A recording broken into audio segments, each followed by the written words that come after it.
ไ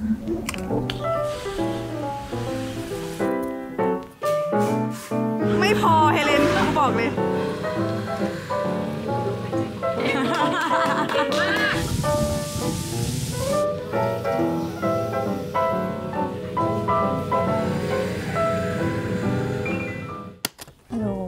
สวัสดีตอนเช้า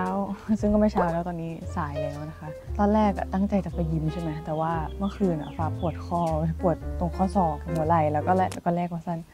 จะไปหาหมอเอ้ามาเถอะมาเด็กๆปกติจะต้องพาพวกมันไปเดินใช่ไหมแต่ว่าวันนี้คือตั้งใจว่าจะไปหาหมอแต่เช้าเลยแต่โทรไปเขาบอกว่าหมอที่เฉพาะทางที่ฟ้าเคยไปตรวจด้วยเขาไม่เข้าวันอาทิตย์ก็เลยต้องนัดเป็นวันพรุ่งนี้แทนซึ่งพรุ่งนี้ก็จะได้เป็นอีกหมอหนึ่งก็ไม่รู้ว่ามันจะตรงจุดไหมแต่ว่าก็ต้องไปก่อนเพราะมันรู้สึกปวดแต่นี่ดีขึ้นแล้วคือนอนแล้วตื่นมาก็ดีขึ้นก่อนหน้านี้ฟ้าเคยไปตรวจใช่ไหมแล้วฟ้าก็พบว่าตัวเองแพ้แอลกอฮอล์แบบทุกครั้งที่กินแอลกอฮอล์มันจะปวดตามข้อแบบข้อเข่าข้อแขนส่วนที่มันแบบใช้เป็นจุดหมุนแบบหัวไหล่ข้อศอกข้อเท้าอะไรแล้วก็ตรวจแล้วตอนแรกเข้าใจว่าตัวเองจะเป็นรูมาตอยด์แบบกลัวเป็นเกาต์มากเลยแต่ว่าสุดท้ายก็ไม่ใช่ก็ไม่เป็นไรเลยหมายถึงว่าทางตรวจเลือดนะเขาก็วินิจฉัยว่าแบบอาจจะแค่แพ้เฉยๆก็ให้งดไปเลยก็งดก็ไม่ได้กินแต่อย่างเมื่อวานไม่ได้กินอะไรเลยที่เป็นแอลกอฮอล์แล้วก็ไม่ได้กินแอลกอฮอล์เลยก็เลยงงว่ามันปวดเพราะอะไรแล้วรอบนี้มันปวดแค่ไม่กี่จุดแค่ตรงข้อศอกกับตรงหัวไหล่นิดนึงอะไรเงี้ยพี่เบิร์ดระวังหล่นก็นี่เลยไม่ได้ทำอะไรเลยก็เดี๋ยวรดน้ำต้นไม้กันค่ะแล้วก็เดี๋ยวหาอะไรกินที่บ้านที่เกียจออกแล้ว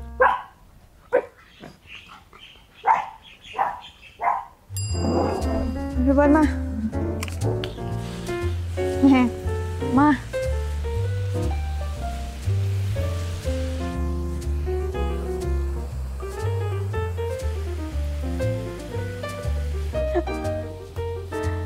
เฮ้ยมันจะกินทุกอย่างไม่ได้นะเบิร์ดโอ้โหอร่อยไหม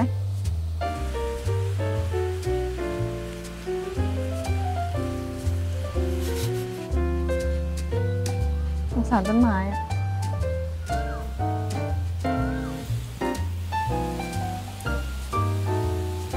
ช่วงนี้ต้องลดตอนเช้าด้วยเพราะว่าร้อนมากทุกคนมันร้อนแบบสงสารต้นไม้แล้วเหมือนของฟ้ามันแบบมันดินก็ใช่หญ้ามันยังไม่ได้ขึ้นทั่วอะไรเงี้ยดินมันก็จะยังแบบแข็งไอ้เบิร์ดมันโผล่หน้ามาเบิร์ดอุ้ยอะไรของมันวะเบิร์ดลดสักนิดสักหน่อยให้พอชุ่มชื้นหอมกับข้าวจังใครทำกับข้าวเดี๋ยวรดน้ำเสร็จเดี๋ยวไปทำอะไรกินละหิวบ๊ายบายทำไมเหมือนทำซ้ำเหมือนกันนะคราวที่แล้วก็เอาของเข้าตู้เย็นรอบนี้ก็เอาของเข้าตู้เย็นเฮ้ยเมื่อกี้อะโวคาโดไปยังไงอะโวคาโดกินอะโวคาโดด้วยอันนี้มื้อเช้าพี่นัดซื้อมาให้มีแซนด์วิชกับซาลาเปาไก่แล้วก็ไข่ต้ม2 ใบแล้วเดี๋ยวกินอะโวคาโดเพิ่ม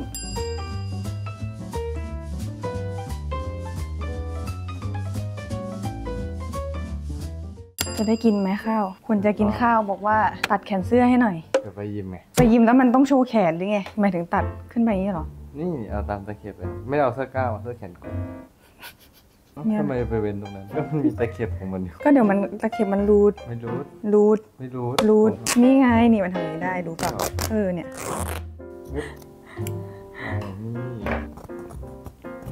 เฮ้ยนี่ฮะ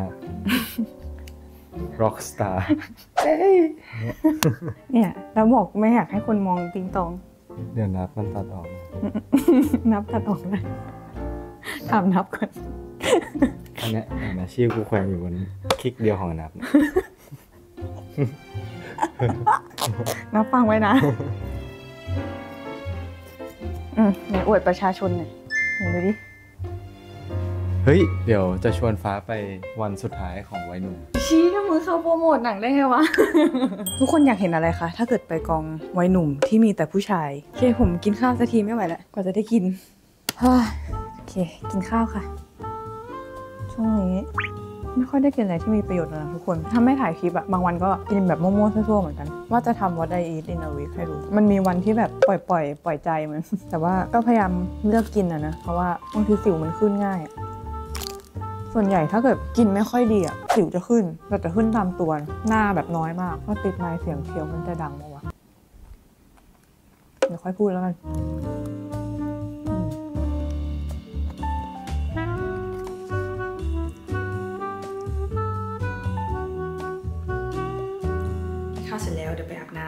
กติถ้าเกิดตอนเช้าจะออกกำลังกายก็ไม่อาบใช่ไหมคือไปอาบก่อนแล้วค่อยอาบแต่ตอนนี้ไม่ไหวจริงมันเปียกมันเหนียวอันนี้ฟ้านัดให้เลนแล้วก็มีเชลไว้นะคะเดี๋ยวให้มีเชลมาสอนโยคะที่บ้านแล้วก็เดี๋ยวจะทำไอซ์บาร์กันนี่โอเคแต่ยังไงก็อาบก่อนดูสภาพมันแบบมันไม่ไหวจริงอาบเถอะมันแบบเหนียวสงสารเพื่อน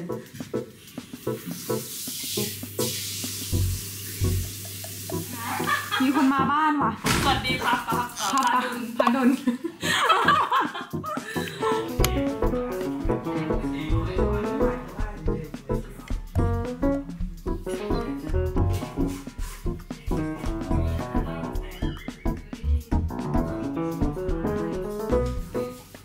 ชีวิตเธอเป็นเจ้าของบ้านหรือเธอเป็นแม่บ้านเป็นทาสมันเหมือนอยู่นะเนี่ยฉากนี้คือเหมือนอยู่ในคุกเจ้านายต้องการอะไรคะ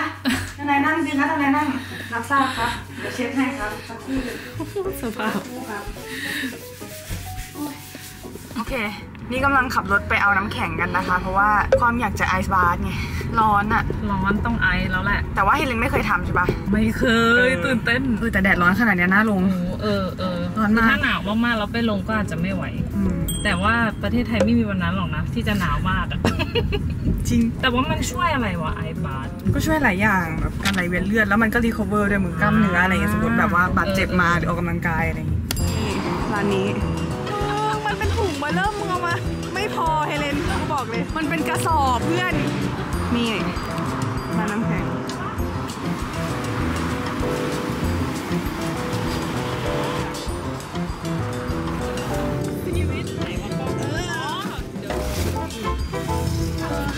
กูหนาวเลยนี่มิเชลสวัสดีจ้าทุกคนคนก็จะรู้หมดเลยว่ากูเป็นคนปัญญาอ่อนโอ้ยสมควรไม่แล้วตัดภาพไปในติ๊กต็อกเย็ดแค่ไม่ได้เลยอะไรคือแบบสร้างภาพสุดๆโยคะสวยๆไม่มีค่ะตัวจริงไม่ใช่แบบนั้นขอบคุณค่ะโอเคคุณพายอยู่นะก็ร้องใจพายมากพี่กอล์ฟเขาก็อยู่นอกบ้านทำหลายสิ่งเกินฟ้าโทษเลยโอ้ยเดี๋ยวกลัวมันเบิร์ดเบาหน่อยเบิร์ดไปเข้าบ้านไปเราไปเข้าบ้านก่อนให้พี่มิเชลทำก่อนโอ้ยกูยืนถ่ายยังยืนเพื่อทำเลยโอเคเลอะต้อง disclaimer ปะว่าโฮมเมดค่ะอย่าจริงจังก็คือทำเล่นค่ะทำเล่นทำเป็นจริงจังไปอย่างนั้นโอเคขอจุดเนาะคือจะบอกว่าไอสิ่งที่กูทำพวกนี้คือเป็นสิ่งที่กูทำอยู่แล้วปกติคือกูเหมือนเนี่ยจริงจังแล้วเรื่องจริงจังแล้วสร้างมูดให้ตัวเองเพราะกูรู้สึกว่าถ้าสมมติกูแช่เฉยๆลงไปแล้วกูรู้สึกว่าแบบกูไม่ผ่อนคลายกูชอบอะไรพวกนี้อย่างที่มึงรู้เวลามึงไปซาวด์ฮีลิ่งกับกูคือเอลิเมนต์มันจะเยอะมากเนาะแล้วกูชอบนี้แล้วกูแค่อยากแชร์ในสิ่งที่แบบว่ามันน่าจะดีกับพวกมึงเหมือนสร้างมูดในการแช่น้ำให้รู้สึกว่าแบบว่าถ้ามึงจะไปทำเองลองทำแบบนี้แล้วมันแบบชิลขึ้นอะไรอย่างเงี้ยก็จริงตัวไปนึกให้ตัวลงทั้งหมดถึงคางดีก่อนโอ้จริงตั้งขึ้นทั้งเรื่อง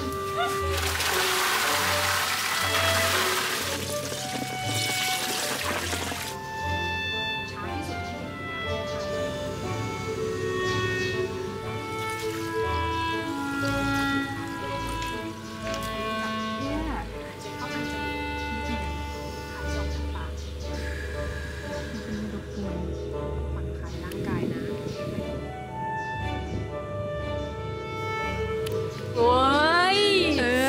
เป็นไงวะ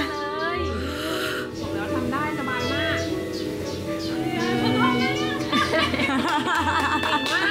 เย้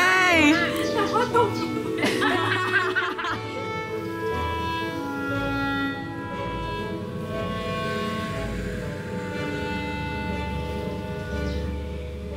เราเริ่มจับเวลาหายใจเข้าทางจมูก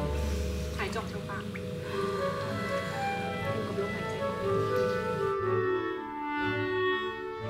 เดี๋ยวขอพอสตรงนี้แป๊บนึงเนื่องจากเกิดความผิดพลาดทางเทคนิคเล็กน้อยนะคะก็คือว่าเราได้ทำการถ่ายมาเป็นสโลโมชั่นหมดเลย คือจากที่มันแบบช้าๆค่อยๆทำอยู่แล้วใช่ปะทุกคนมันกลายเป็นแบบมันตลกอะแกมันกลายเป็นฉันแบบเนิบหน้าโอ้หนาวจังมือสั่นไปหมดแล้วฉันหนาว จังหวะหลังจากนี้ก็คือพอได้ตลกเลยทุกคนเสร็จจากไอซ์บาร์ก็ไม่ได้ทำอะไรอ่ะก็หาอะไรกินเพราะว่าหิวแล้วก็กินผลไม้กินอะไรรองท้องไปนะคะแล้วก็มิเชลก็สอนเล่นโยคะก็มีแต่ท่ายากๆแบบงงๆอะความมิเชลอะเนาะมันเป็นครูสอนโยคะด้วยอะแล้วมันก็เล่นแต่ละท่าก็คืองงๆย ยากๆไปหมดก็แต่ก็สนุกดีนะคะได้ยืดก็สบายตัวมากๆประมาณนี้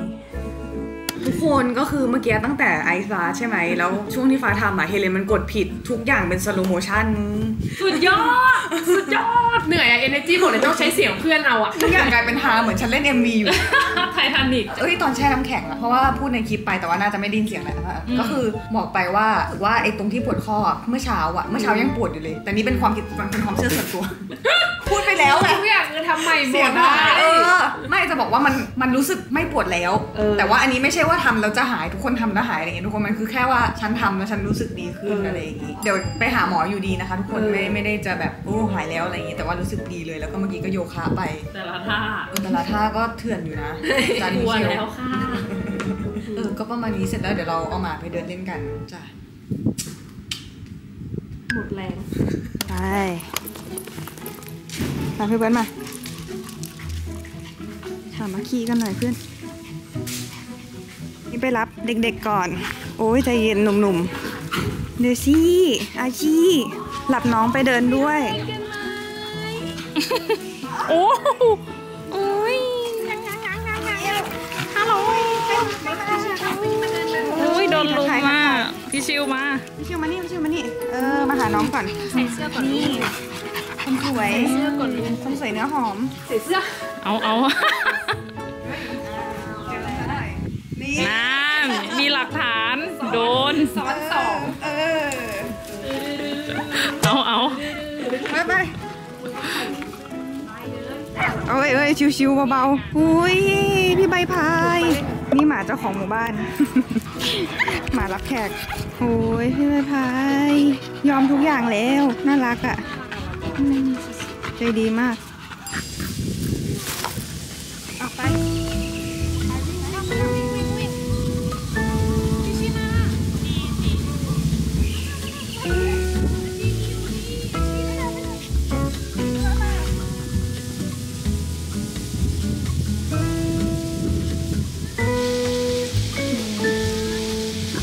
จิ๋วพาหมามาเดินแบบใดแบบอุ้มพาแม่มาเดินมากกว่าจริงไม้เซ็ตที่ดี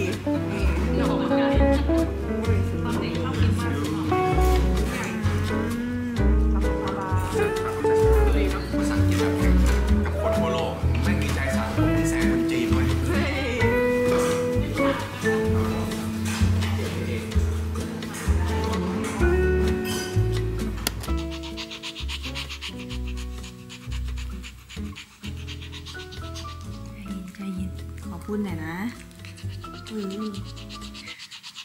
ก็เมื่อกี้พาเด็กๆไปเดินเล่นใช่ไหมคะเสร็จกลับมาก็อาบน้ำอาบท่าแล้วก็รอหนุ่มๆกลับมาบ้านก่อนไปกินข้าวกันเมื่อกี้ไปกินก็มีพี่นัทฟ้าเฮเลนมิเชลแล้วก็พี่เบนนะไปกินอาหารอีสานแซ่บๆสั่งกันมาจุกมากเพราะว่าหิวกันไม่ไหวเพราะว่าหนุ่มๆเขาก็ไปออกกำลังกายกันแล้วก็กลับมาบ้านแล้วฟ้ากับมิเชลเฮเลนก็คือแบบจัดเต็มอย่างที่ทุกคนเห็นก็เหนื่อยหิวข้าวมากก็ไปกินกันจัดเต็มมากก็ประมาณนี้ไม่มีอะไรก็กลับมาบ้านแยกย้ายกันละค่ะเรียบร้อยนี่พี่นัทขึ้นไปเตรียมตัวเดี๋ยวนางไปเตะบอลต่อแล้วก็นางจะไปถ่ายหนังก็ไม่มีอะไรละค่ะแล้วก็อาจจะมีคลิปที่บอกว่าจะไปกองหนังพี่นัทนะหนังวัยหนุ่มของนางเดี๋ยวรอดูกันวันนี้ก็ไปแล้วเหนื่อยเหมือนกันทำไปเล่นไปแบบเอาเรื่องอยู่เลือดลมไหลเวียนสุดฤทธิ์ก็ไม่มีอะไรละค่ะทุกคนไว้เจอกันคลิปหน้าบ๊ายบาย